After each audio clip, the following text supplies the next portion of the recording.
Salve, Beradagem, salve, Irmandade Quilomboclada, estamos aqui com a rapaziada da banda Quilomboclada, nesse momento muito especial nosso, da banda Quilomboclada, que é o momento de lançamento da nossa música Boicore. Aqui vou explicar um pouco como é que vai ser a dinâmica desse nosso lançamento. É um lançamento que a gente espera há muito tempo, né? É um lançamento que a gente espera há mais de 20 anos, né? Fazer esse videoclipe a gente conseguiu, claro, com a ajuda de muitas pessoas, de vários coletivos, de várias pessoas, porque a Quilomboclada, ela não é uma banda, a gente não chama que é uma banda coletiva à toa, é um quilombo. Várias pessoas contribuíram para que a Quilomboclada chegasse no patamar que ela chegou hoje, tá? Então a gente, primeiramente, quer agradecer esse processo. Mas, assim, a dinâmica hoje aqui do lançamento do nossa live, né, do nosso videoclipe, é esse formatozinho aqui que vocês estão vendo, tipo um podcastzinho aqui, né, sentado, trocando uma ideia. A gente vai tentar agir de uma forma mais natural possível, sem muita cobrança de formalidade, ou seguindo aí... Até mais que a gente não consegue, né? Até porque não funcionaria, né, mano? Com a Quilomboclada também eu acho que não funcionaria. Certo, mas a dinâmica que a gente vai adotar é a seguinte: nesse primeiro momento a gente vai trocar uma ideia com vocês a respeito da produção da letra e da música da Quilomboclada. No segundo, a gente vai chamar uma música da Quilomboclada, que é a música Caboclo Digital. Aí vocês vão curtir um pouquinho do som da Quilomboclada. Quando a gente voltar, a gente vai receber aqui o Orlando de Souza, mais conhecido aí como Nigo Orlando, do Movimento Negro de Rondônia. Depois eu apresento ele com mais qualidade, né, mais tempo. Nós vamos ter a Neidinha Canidé, né? Já não precisa dizer Neidinha Canidé, porque é da Canidé, né? Que vai falar sobre a questão da luta dos povos indígenas. E aí nós volta para um outro som nosso, sou Quilomboclada. Aí a gente vem aqui com o Tino, nosso mano Neto Cavalcante, que eles foram o diretor e o produtor do videoclipe, vão falar como é que foi esse processo de produção e de construção do videoclipe da música Boicore da banda Quilomboclada. Aí a gente chama a música Zumbi, Rei Zumbi, e aí a gente volta novamente e a gente anuncia aí, de fato, o lançamento da música Boicore, da qual a gente já agradece a mais de 17 pessoas que estão online, através do canal da Quilomboclada, e que, se puder ajudar a Quilomboclada nesse momento, é muito importante, porque você tem uma forma de contribuir com o artista local. E como que você contribui? Indo no canal do artista, dando like lá, se inscrevendo no canal e compartilhando. Esse momento é o momento oportuno que a gente tem de divulgar o nosso material. Como a gente não tem ainda um patrocínio ou grandes produtoras por trás fazendo esse processo de dinâmico, a gente depende do trabalho orgânico de cada um e de cada uma nos ajudando. Então, você que vai lá, compartilha no seu Facebook, no seu Instagram, vai estar ajudando a gente a espalhar a música Boicore. Né? Para você entender que Quilomboclada é eu e você, né? É isso. Já tem a ver com a E palavra. a gente já pode começar aí, ó, Boca, Lau, Foca, pra gente começar as ideias aí, que esse momento agora que a gente precisa, é um momento, a gente não tem essa oportunidade de explicar pra galera, Boca, como é que é o processo nosso criativo, por exemplo, da letra e das músicas nossas. Como é a música Boicore, a gente podia explicar um pouco. Especificamente, falar um pouco da letra, Foca falar um pouco da produção musical, e o Lau, esse encontro da nossa batida, que a gente ainda está na procura, né? Nossa afinidade tem muito a ver com ritmo e poesia. Vamos escutar aqui nosso irmão aqui das batidas do coração. Diz aí, Laureano, como é que foi para você trabalhar com esse som? Como é que é essa ritmologia aí? A ideia de se gravar o videoclipe, de ser o Boicore, é porque eu acho que é a música que mais traz essa mistura, né? Essa identidade de cada um musical, né? Um pouquinho, né? De cada essência, né? Você pode ver que ali você encontra hip hop, o rock, né, hardcore, tem uma pegada funk. Dia Mundial do Rock, né, meu irmão? Hoje é Dia Mundial do Rock. Então essa mistura toda, essa procura, né, vamos se dizer, né, na verdade a gente já, desse tempo a gente já meio que se encontrou, a gente sabe que é isso aí mesmo, não tem uma fórmula pronta, né, então é bem difícil, né, o nosso brother Foca Johnson sofre com a questão da produção, né, para tentar fazer isso funcionar, né? Torturando esse menino desde que ano, né? Mas é muito legal isso daí. E assim, é interessante que para uma galera lá de fora que eu mandei esse som, então, o que acontece aqui na região, aqui em Porto Velho, aqui em Rondônia, é o seguinte: as pessoas compararem a gente com algo, parece que isso aqui de fora, e lá fora não. Lá fora os caras não tem essa procura, né? É tão diferente que chega lá fora e fala, caraca, mano, isso é Brasil. Isso, vocês estão fazendo...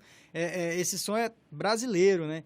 Então, é bem diferente. Então, pra gente aqui, talvez, para os nossos brothers, pra galera que curte assim, talvez seja uma procura. Lá pra fora, não. Lá pra fora é um encontro, né? E a gente como se estivesse a gente encontrando teve uma dificuldade muito grande, né, Lau? Eu me lembro que assim, a Quilomboclada, como ela é uma banda que tem muita influência afro, indígena e regional, como é que a gente colocava a nossa musicalidade numa batida de boi? Né? Como é que a gente ia fazer isso daí, né? De uma forma que a gente se sentisse à vontade e fosse a Não, nossa realidade verdadeira, né? Passasse que era de fato a Quilomboclada. Que tivesse uma verdade Uma aí, verdade. Né, mano? Inclusive, A preocupação nossa mas foi essa, a né? nossa produção aí, diga aí, meu irmão, desse som, como é que foi, qual que foi, né? O lance da Quilomboclada é o seguinte, eu acho que é a coisa mais crua, né? É a coisa de rua mesmo, a voz da rua, dos guetos, cara. E isso, para mim, foi um dos motivos que eu topei encarar esse processo, porque eu vi essas figuras passando na década de...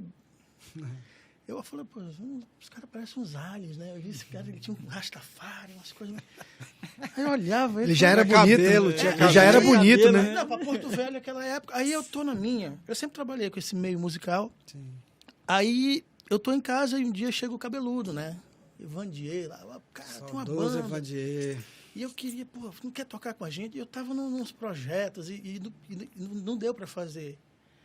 Aí, tempos depois, ele perguntou, mas tu conhece algum percussionista? Eu falei, indiquei o Xeroquinho. Aí eu comecei, Abração, mestre. mestre Xeroquinho, querido, Salve, que a gente mestre. já tocou lá nos primórdios, década de 80 e tal. Cabeça de negro. Tocou com chacrinha.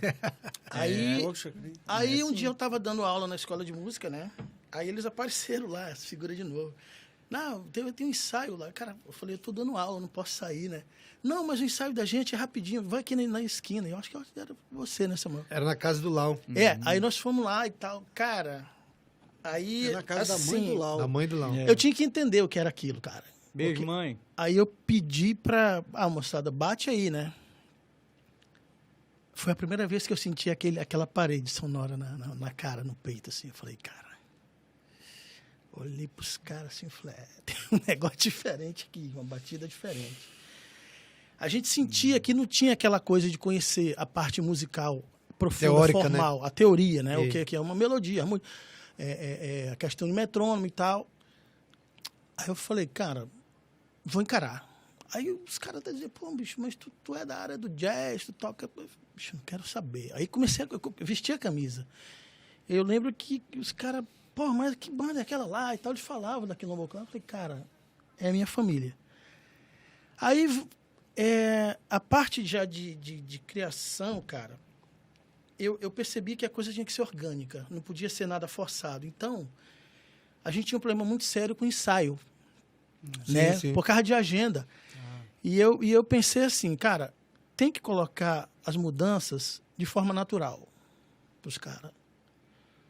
E aos poucos eu ia botando meu RGzinho de composição, de um detalhezinho aqui.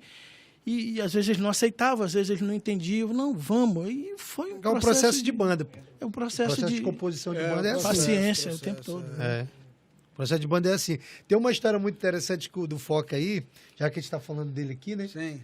Que eu fui no lançamento do videoclipe do Malcriados lá no Mercado Cultural. Semana...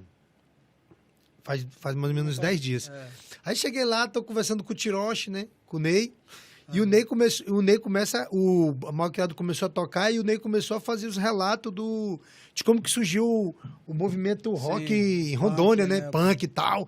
Ney falando de 1980 e... 80, início de 80, 85, ele falou... 80 e pouco. E ele foi relatando, fulano de tal era isso. A menina que era baterista hoje no Malcriados, Velho. é a Andréia, ele contando quando ela era adolescente e tal, aqueles rolos todos. Cria nossa. Aí ele falou assim pra mim, aí eu falei, mas e como é que vocês montaram a banda?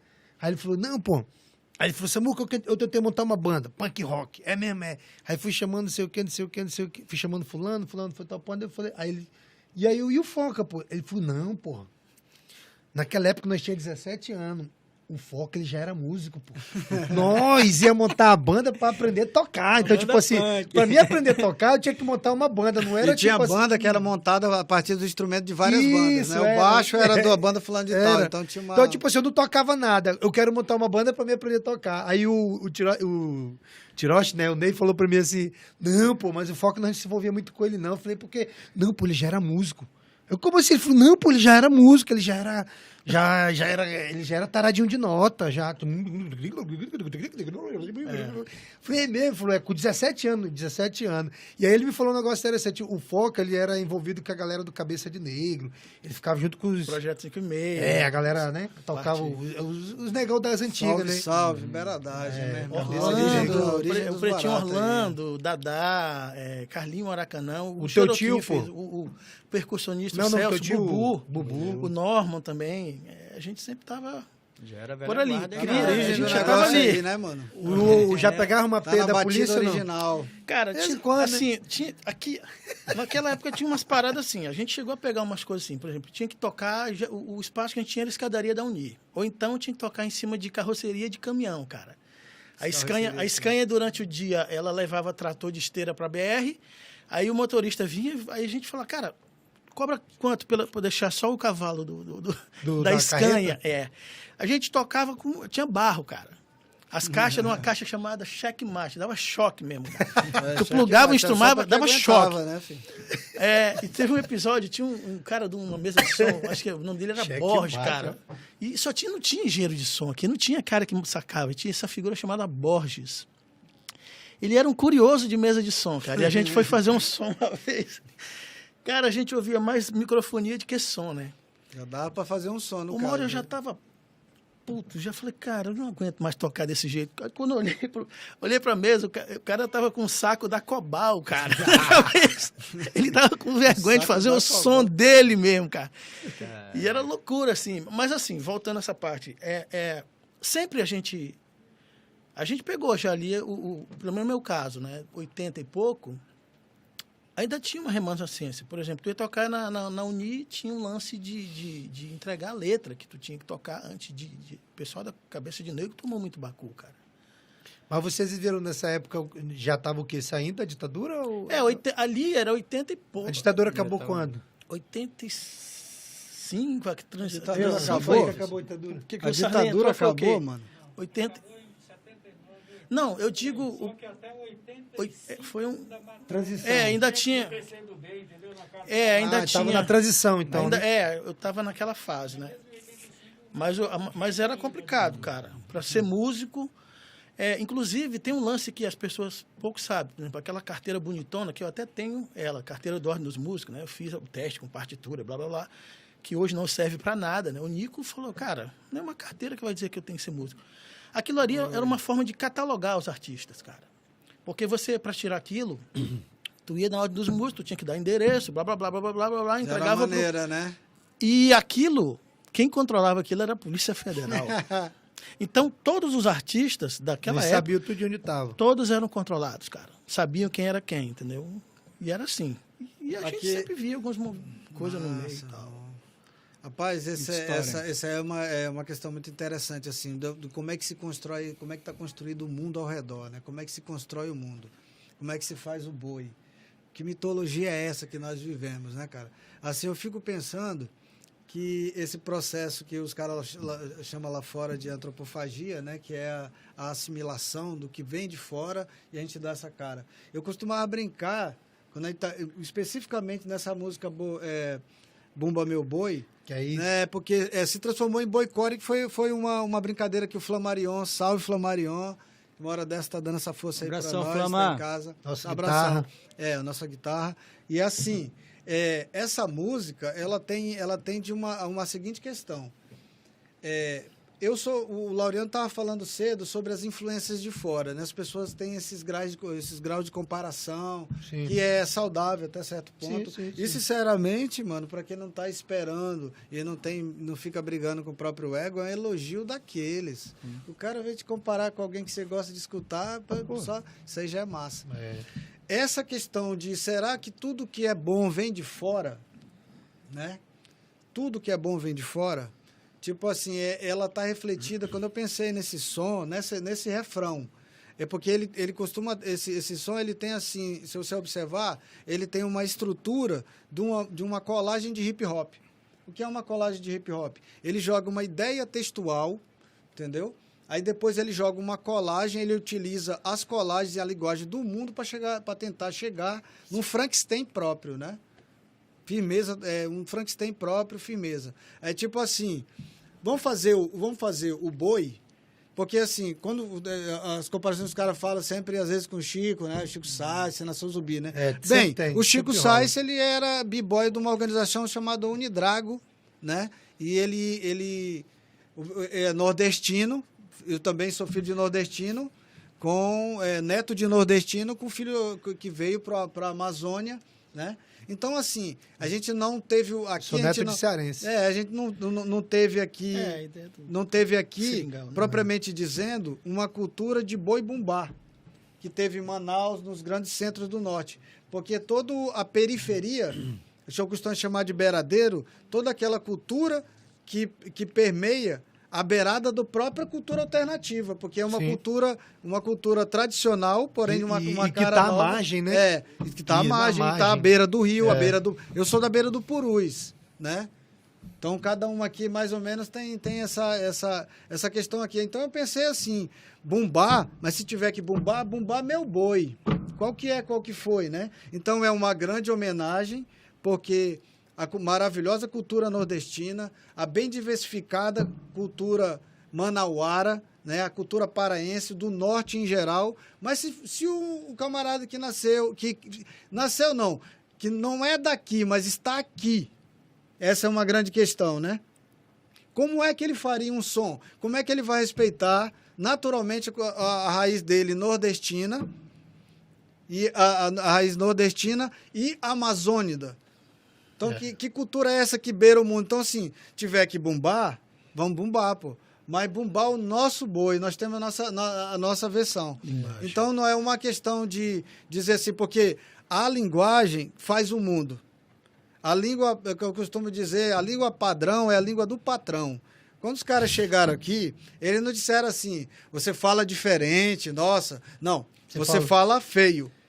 Então, se você fala feio, engraçado, feio, essa palavra aqui é falha, em inglês, né? Por isso que, inclusive, na Boa Meu Boi, eu faço essa brincadeira. Tive essa oportunidade de ver nosso grande mestre Tina ali cantar uma em que eu misturo o inglês, o português, né? E o indígena. E o indígena, que é o nosso underground. O underground, olha, isso aqui é o autêntico arte underground, pô, do norte. Feita à mão. Grafia indígena. Então, assim... Quando ele fala assim, não, você fala feio. Você fala feio. Ele fala feio, então é feio, você fala errado. Ele não disse você fala diferente. Então, se você fala feio, você é errado. E a fala dele é a correta. E a linguagem, então, utilizando algo, por assim dizer, estético, sonoro, fonético, para chegar num resultado político, do qual você é errado. Entendeu? E então, se sente errado. Se sente errado. Então, a língua do patrono, a língua do patrão, a língua padrão é a língua do patrão. Até onde eu saiba, eu não sou prisioneiro, nem descendente direto da família do Chico Buarque de Holanda, apesar de curtir muito o que o filho dele fazia, né? Apesar de que, se tiver que tocar uma MPB... meu irmão, qual que é? Bebeu água do Madeira já era. Então, MPBera. Então, veja assim como um grande processo de respeito pelo que foi feito, entendeu? Mas nós temos nossa própria história. Um dia desse, por causa de internet, que eu fui saber, né, cara, que o determinado músico, isso, aquilo, outro. Isso não tem realidade nenhuma. Às vezes o cara fala realidade física. Eu não tenho curiosidade de ir para show de fulano de tal. Não, eu cantava um rap com o Samuel. Cantar o rap, inclusive, é a nossa versão do cara que era jovem de 20 anos, do repente, do Bumba Meu Boi, do Coco de Embolada, tá ligado? Então, assim, é uma grande tomada espiritual, porque ela é física, de identidade. Tipo assim, o cara tinha vergonha, por assim dizer, vergonha fala assim, não, mas a cultura beiradeira, ela é um resgate. Resgate não, que não tinha nada preso, estava desprezado, que era bem diferente, é bem pior. Nesse caso aqui a situação, né? Beleza. Então, Bumba Meu Boi, Boi Bumbá. Então, o grande respeito pela cultura de Manaus, salve, salve, Mano Fino. Salve Radar, Mano Radar. todos os irmãos. Às vezes falar de um, de dois é uma questão meio assim, né? DJ Wilson. Então a gente vê nessa música aí coisas incríveis que daqui a pouco vocês vão curtir o videoclipe da Boicore. Tá Boicore, massa. tá louco o negócio. Mestre Foca aqui simplesmente, né? Então, Baixo gente, trovão total, né? a Meu gente, parceiro. a gente vai finalizar aqui esse nosso primeiro bloco. A gente queria chamar a música para vocês ouvirem aí a música do Caboclo Digital. Nós vamos voltar aí depois. Espero que vocês continuem ligados aí com a nossa live. Para depois, no final, a gente vai lançar o nosso videoclipe da música Boicore.